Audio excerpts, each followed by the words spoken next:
আপনি সবসময় আমায় নিয়ে ভুল বুঝছেন কেন বুবু? সংসারের সবার জন্যই তো সে হাড় ভাঙা খাটুনি খেটে কিছু না কিছু পাঠায়। আমার একার জন্য তো আর পৃথিবী উল্টে দিচ্ছে না। পাঠায় তো নাম কাওয়াস্তে সব ছাই পাস, কিন্তু আসল দামি জিনিস তো তার ওই কাঠের বাক্সেই গিয়ে জমা হয়। আমরা এই বাড়িতে দিনরাত খাটছি কি আর করা, আমাদের চোখ থাকতে আমরা অন্ধ।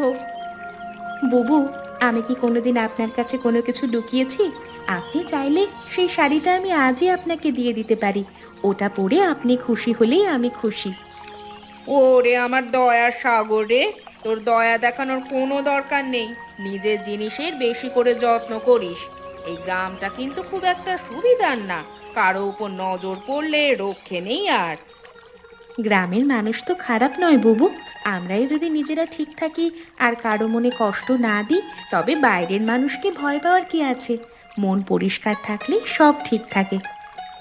বেশি ভালো মানুষই দেখাস না কুসুম, দুনিয়াটা কিন্তু অত সহজ না রে। মনে রাখিস, গাছে বেশি ফল ধরলে আর ডালপালা বেশি বাড়লে লোকে কিন্তু সেই ডাল ছাঁটতে এক মুহূর্ত দেরি করে না।